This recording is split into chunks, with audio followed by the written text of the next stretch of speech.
நான் சொல்ற மாதிரி செய். லக்னோல வசீமோட பொண்ணு ஜானு உடம்புல போய் புகுந்துரு. அதுக்கப்புறம் அந்த பொண்ணுக்கு பேய் ஓட்டுற மாதிரி நான் வருவேன். அந்த நேரத்துல அந்த பொண்ணோட உடம்புக்குள்ள இருந்து போயிடு. இந்த மாதிரி நடந்துச்சுன்னா அந்த பொண்ணை அவங்க அப்பா எனக்கு கல்யாணம் பண்ணி கொடுப்பாரு. புரிஞ்சுதா?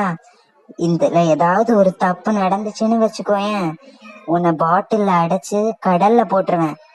சரி எஜமா, அப்படியே பண்றேன் அப்படின்னு அந்த பேய் தூங்கிட்டு இருந்த ஜானு உடம்புக்குள்ள போயிடுச்சு.